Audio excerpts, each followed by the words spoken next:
अब अगली बात ये आती है कि अगर एक लेफ्ट कोसेट हो और एक राइट कोसेट हो, इवन छोड़िए उसको, प्रोडक्ट ऑफ सेट फ्रॉम जी, एक ग्रुप जी ले लिया और जी के कोई दो सबसेट्स ले लिए जो सब ग्रुप बना रहे हैं, ठीक है, तो वो कोसेट बनाएंगे। तो एक लेफ्ट कोसेट उठाया और एक राइट कोसेट उठाया, ठीक है, और उन दोनों का प्रोडक्ट लिया, तब की सिचुएशन क्या होगी। तो आइए देखते हैं, उसको लिखते भी हैं। अरे इतना बड़ा,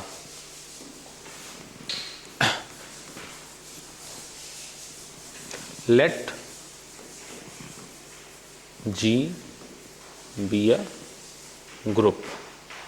जी एक ग्रुप है, बार बार क्या ही देखना है, जी तो ग्रुप है ऑलरेडी, ठीक है। Then product of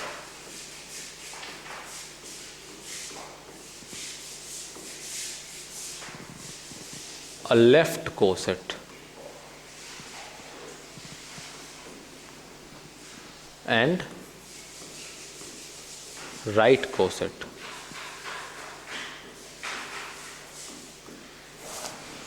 Product of left coset and right coset, या इसको देन हटा के इफ कर लीजिए, ज़्यादा बढ़िया रहेगा। If product of a left coset and a right coset gives right और left coset of H in G, then H is normal to G। एक ये कंडीशन भी है कि अगर किसी ग्रुप का कोई सब ग्रुप H हो तो A या B से बने लेफ्ट या राइट कोसेट, लेफ्ट और राइट कोसेट। A से अगर कोई हम लेफ्ट कोसेट बना रहे हैं और B से कोई राइट कोसेट बना रहे हैं और उन दोनों का प्रोडक्ट ले रहे हैं, तो या तो वो लेफ्ट आए या वो राइट आए, तभी H नॉर्मल होगा, अदरवाइज नहीं होगा, ठीक है। दैट इज इफ HA, ठीक है, एंड BH ये इक्वल टू HAB और ABH, ठीक है, इनका प्रोडक्ट क्या आ जाए, या तो राइट कोसेट आ जाए, ठीक है, या लेफ्ट कोसेट आ जाए, तभी then H is normal too, तभी ये नॉर्मल होगा, अदरवाइज नहीं होगा, ठीक है। तो ये ध्यान देने वाली बात है,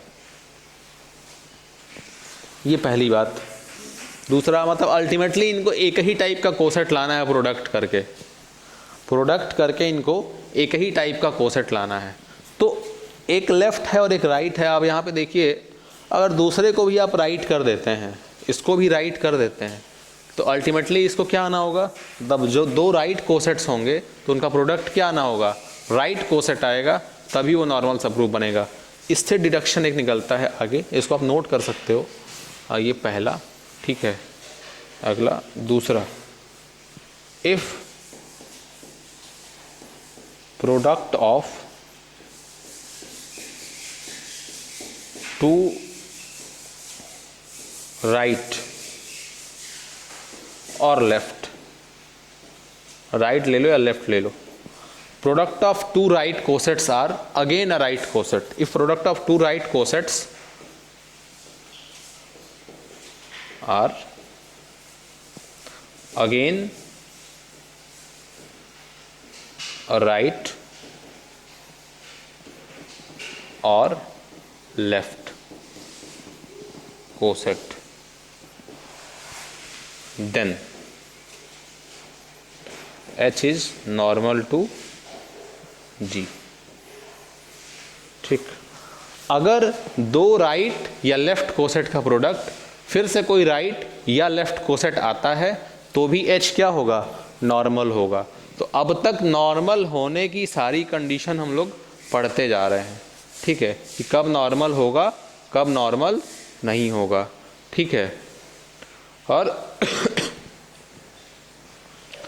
अगर G फाइनाइट है, ठीक है, और H उसका कोई नॉर्मल सब ग्रुप है, तो हम देख रहे हैं कि H किसके बराबर आ रहा है, G इनवर्स HG के बराबर आ रहा है। मतलब दो सेट क्या हो जा रहे हैं, इक्वल हो जा रहे हैं, और इक्वल सेट की कार्डिनलिटी हमेशा सेम होती है। तो क्वेश्चन आ सकता है कि number of element in the number of element of H when H is normal subgroup in G such that H equal to G inverse SD, then number of element in both the set are equal, not equal, can't say anything। तो आपको हमेशा क्या देखना होगा, equal लगाना होगा, ठीक है, क्योंकि वो दोनों क्या है, बराबर हैं, तो उनकी कार्डिनलिटी भी क्या हो जाएगी, सेम हो जाएगी। तो ये रहा,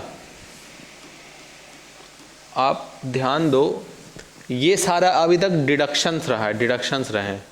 पहले हमने यहाँ पे क्या लिखा, नॉर्मल सबग्रुप की डिफिनीशन लिखी। डिफिनीशन लिखने के बाद हमने क्या किया, कुछ क्राइटेरिया लगाए, कुछ कंडीशंस लगाए। जैसे ग्रुप का ऑर्डर हमने प्राइम ले लिया, जो ही प्राइम लिया तो पता चला कि इसको डिवाइड करते हैं दो ही नंबर्स 1 एंड p। तो 1 ऑर्डर का ट्रिवियल सब ग्रुप, p ऑर्डर का खुद g, दोनों ट्रिवियल हो जाएंगे। मतलब कोई भी प्रॉपर नॉर्मल सब ग्रुप नहीं है, और किसी भी ग्रुप के पास अगर प्रॉपर नॉर्मल सब ग्रुप नहीं होता है तो उसे बोलते हैं सिंपल ग्रुप। तो यहाँ सिंपल ग्रुप की डिफिनीशन मिल गई, मतलब पीछे ही मिल गई थी ये सिंपल ग्रुप, ठीक है। अगला, ओह सॉरी, ये कहाँ गया simple group, P subgroup in ENGR trivial number subgroup of G, that is नहीं, कुछ छूट गया क्या, ये शायद छूट गया। Hence there is no proper normal सब ग्रुप, तो ये क्या हो जाएगा, सिंपल ग्रुप हो जाएगा। That is it has no proper normal सब group, then G is called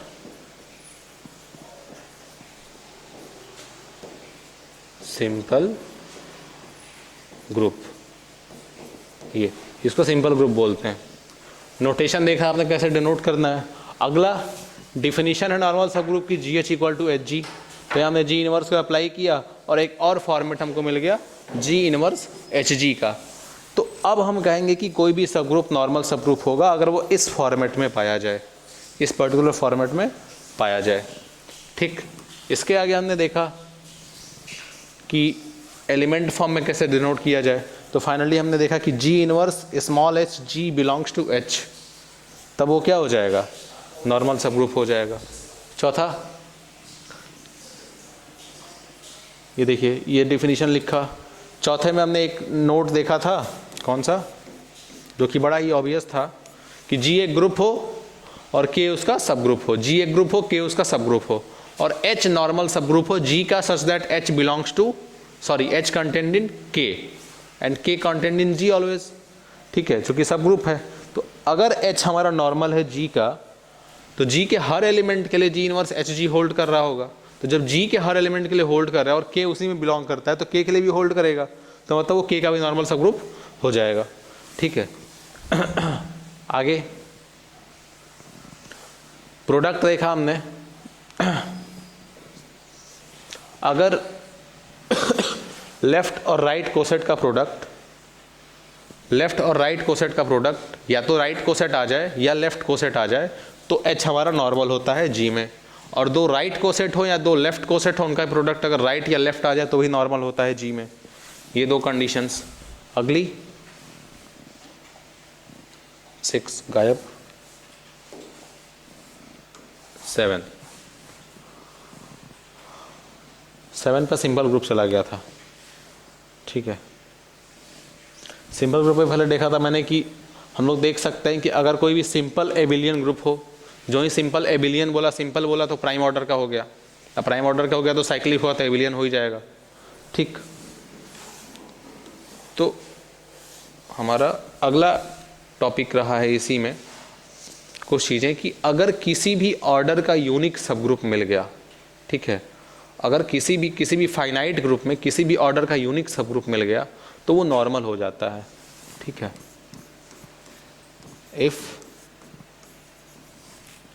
G is a finite group, if G is a finite group, अगर G हमारा फाइनाइट ग्रुप हो गया such that there doesn't exist any subgroup of same order like as H, if G is a finite group and H is subgroup of G, subgroup of G, ठीक है। Also if there does not exist, अगर वहाँ exist नहीं करता any subgroup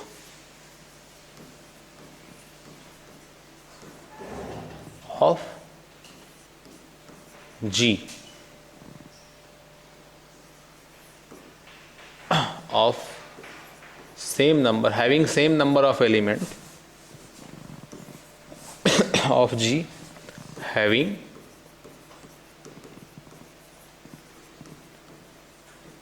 same number of element as in H, then H is normal to G। अगर G हमारा कोई finite group है और H उसका सब ग्रुप है तो ये ध्यान रहे कि उस G में कोई भी ऐसा सब ग्रुप दूसरा एग्जिस्ट ना करे जिसमें नंबर ऑफ एलिमेंट H के नंबर ऑफ एलिमेंट के बराबर हों, तब क्या होगा, वो नॉर्मल सब ग्रुप हो जाएगा। इन शॉर्ट, अगर G कोई फाइनाइट ग्रुप है और उसका सब ग्रुप है किसी भी ऑर्डर का, तो उसी ऑर्डर का केवल वही सब ग्रुप होना चाहिए, यूनिक सब ग्रुप होना चाहिए, तब वो नॉर्मल हो जाएगा। अदरवाइज चेक करना होगा। इस कंडीशन में तो नॉर्मल हमेशा होगा, ठीक है। तो ये रहा। अगला कुछ एक प्रॉब्लम्स और हैं, जैसे कि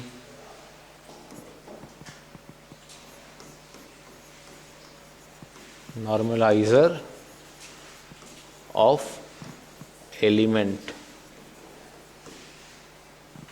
of a group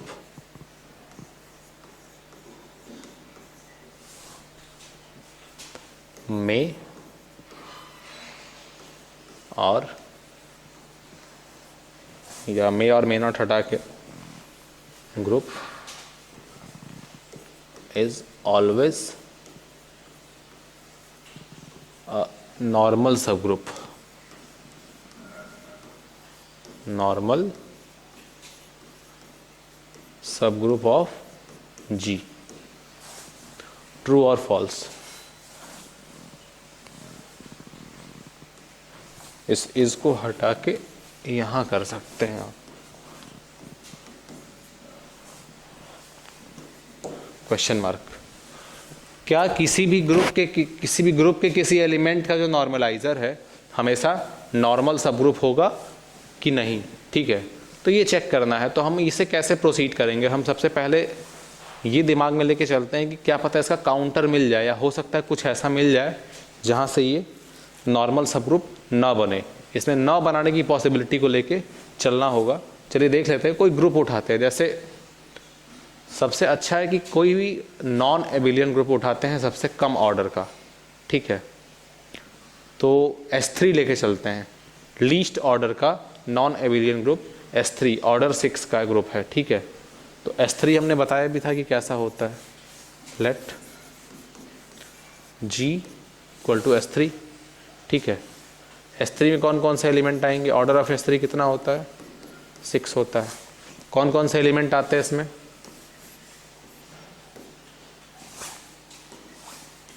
थोड़ा सा आपको याद दिला देते हैं इसको। ऐसा आता है 1 2 3 आइडेंटिटी और उसके आगे। तो ये सारे क्वेश्चंस हैं। इसके बाद ये पूरी की पूरी इंफॉर्मेशन आपके बोर्ड पे एक क्वेश्चन लिखा हुआ है यहाँ पे कि अगर हम कोई ग्रुप लें और उसका किसी भी एलिमेंट का नॉर्मलाइजर लेते हैं तो क्या ये हमेशा नॉर्मल सब ग्रुप बनाएगा, पहला क्वेश्चन। ठीक है, अगला क्वेश्चन आपका है इसमें कि अगर n कोई नॉर्मल सब ग्रुप है 2 ऑर्डर का, ठीक है, n कोई नॉर्मल सब ग्रुप है 2 ऑर्डर का किसी भी ग्रुप का, तो ये बताइए कि वो n उस ग्रुप के सेंटर ऑफ ग्रुप में कंटेन करेगा या नहीं। दूसरा क्वेश्चन आप देख लीजिए, let n is a normal subgroup of order 2 in G, then n contained in ZG, ये ट्रू है या फॉल्स। ठीक है, ये दिखाना है कि ये ट्रू है कि फॉल्स है, और ट्रू है तो कैसे है, फॉल्स है तो भी डिड्यूस करिए कैसे और कहाँ से। ठीक है, तो ये 2 चीज़ें हैं। और इसके बाद एक और प्रॉब्लम आती है कि आपको एक ऐसा ग्रुप खोजना है, ठीक है, आपको एक ऐसा ग्रुप खोजना है। देखिए question, find a group G such that F is subgroup of G, E is subgroup of G, and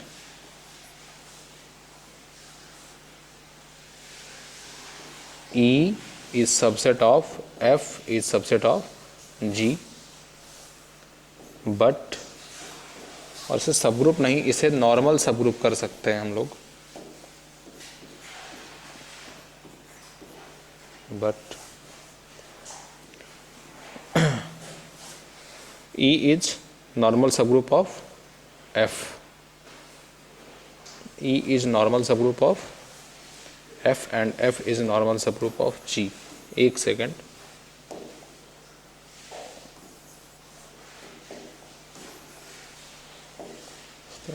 E is normal subgroup of F and F is normal subgroup of G, but E is not normal in G. Find the group G such that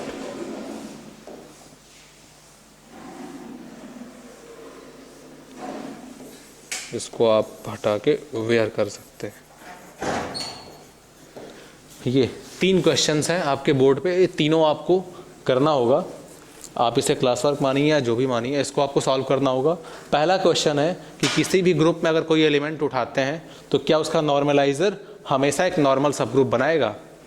दूसरा question है कि अगर एक normal सब group ले लेते हैं order 2 का, किसी भी ग्रुप में अगर ऑर्डर 2 का नॉर्मल सब ग्रुप ले लेते हैं तो क्या वो उसके सेंटर ऑफ ग्रुप में कंटेन करेगा। और तीसरा क्वेश्चन है कि हमें एक ऐसा ग्रुप फाइंड करना है जिसके 2 सब ग्रुप हैं E और F। किस तरह, E कंटेंट है F में और F कंटेंट है G में, और E नॉर्मल है F का और F नॉर्मल है G का, तो क्या E हमेशा G का नॉर्मल होगा। मतलब E अगर F का नॉर्मल है और F G का नॉर्मल है तो E हमेशा G का नॉर्मल होगा होगा कि नहीं होगा। और यहाँ पे ऑब्वियसली दे दिया है कि नहीं होगा, और जब नहीं होगा तो आपको वैसा वाला ग्रुप खोजना है। ठीक, तो ये 3 क्वेश्चन रहे हैं, आपको ये तीनों क्वेश्चन सॉल्व करने होंगे। ठीक है, तो चलिए इस पर हम लोग डिस्कस करेंगे इन तीनों प्रॉब्लम्स पे, और कुछ और प्रॉब्लम साथ में लेके आएंगे। और आई थिंक 10-12 प्रॉब्लम्स आपको सॉल्व करने के बाद फिर हम लोग कोसेंट ग्रुप में एंटर करेंगे, और कोसेंट ग्रुप के बाद होमोमॉर्फिज्म आएगा। ठीक है, तो हम लोग इसी तरह आगे बढ़ते रहेंगे, आप लोग प्रैक्टिस करते रहिए। तब तक के लिए धन्यवाद।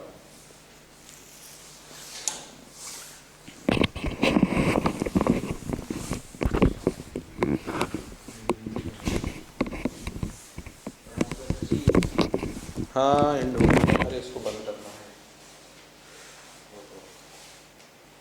अभी इसको